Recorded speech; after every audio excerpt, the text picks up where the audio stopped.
Maroun tey un chiffre nga ñu indil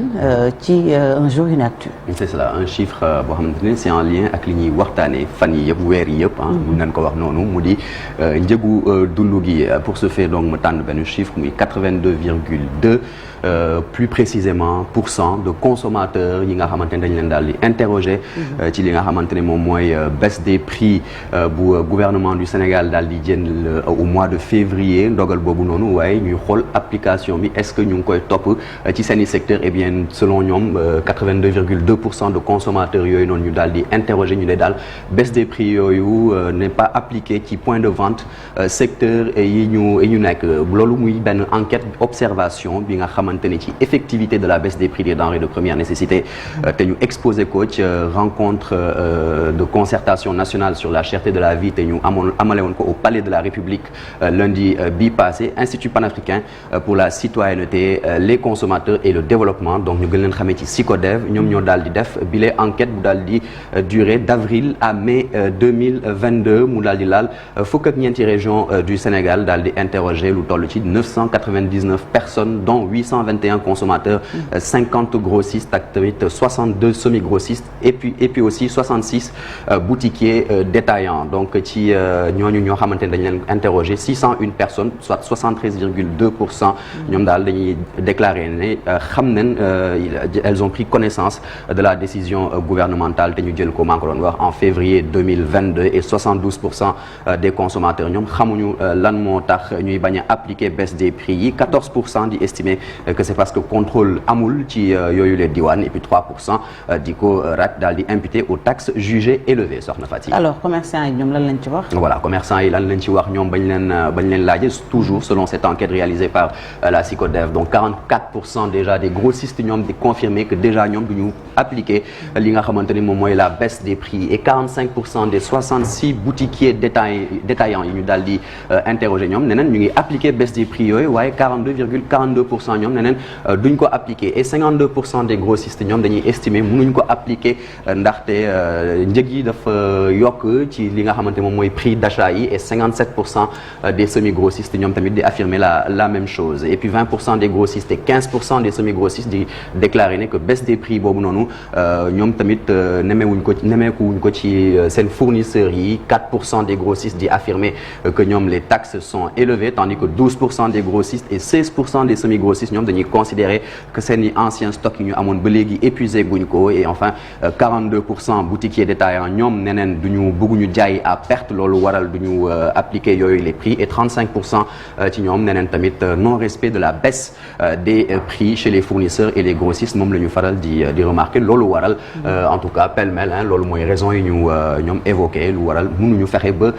appliquer li nga xamante ni moom mooy la baisse des prix soxna Fatick. aywa Marcel enquête bi lu mu déduire. alors enquête bi li mu déduire bëri na li mu déjà muy fàttali que gouvernement bi moom bàyyiwul rek di répéter que procédé na li nga xamante ni moom mooy renonciation ci lu jëm ci wàllu taxe ak import à hauteur de 97 milliards de francs CFA te ñu prélevé ko ci li nga xamante ni moom mooy sucre cristallisé bu ñu importé ak tamit diwlin brut bu ñu importé ceeb bi blé ak farine et j'en passe waaye ñu gis na ne que force donc est cependant de constater que les prix augmentent au lieu que muy wàññeeku muy impacter donc négativement le pouvoir d'achat des Sénégalais loolu waral sax les consommateurs sont désemparés sont démunis ba ñu interroger 65% ci ñoom neneen xamuñu fan la ñu mën a demee boole li nga xamante ni moom mooy yile en tout cas doxalin de la part de certains commerçants xamuñu organes yeeg centre voire lieu de dénonciation yi loolu waral mënuñu ko dem defi et selon la SICODEV nee na donc finalement l'État mi nga xamante ne dafa bëggoon soulager les ménages défavorisés moom atteindre gul objectif am donc gannaaw ba mu renoncer ak ay ressources yi nga xamante ne mënoon leen ko utiliser ailleurs et de manière plus efficace et plus efficiente la question du consommé local revient. aywa Marcel ay recommandations également def nañ ko bi enquête bi jeexee. c'est ça ay recommandations yoo xamante ne au vu de la situation gannaaw ba mu ko décrire moom ci biir enquête am bi SICODEV di recommander ñeenti points plus précisément benn bi di la mise en place benn système mercurial ak homologation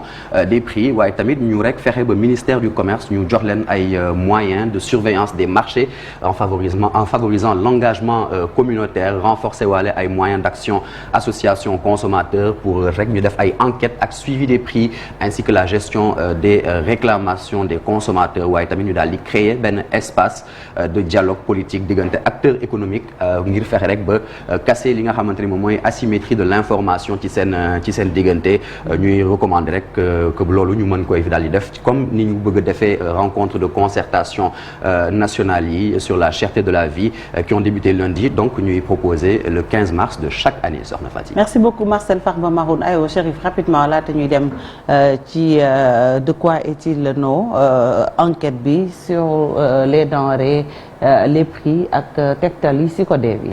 waaw SYCODEV mooy Kanouté gis nañ sax bëgg dem mu jël kàddu fële ca ndaje ma ngir exposer ko devant le président de la République ndax ñoom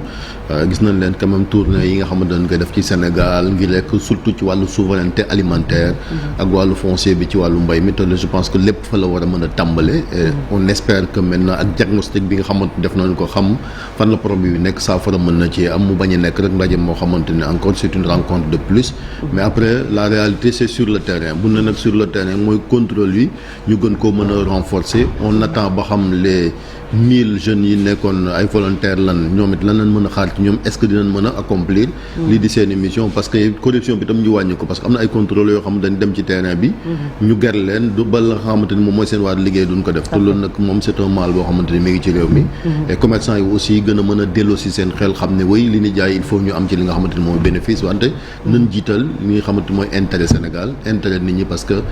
coono moom am na ci réew mi foo ko natt weesu na ko jërëjëf Chérif Dia mu nekkoon un jour en chiffre 7 heures jot na ba tegal fanweeri simili ak ñett ca diwaanu ndem si yàlla Mbaye Jacques Diop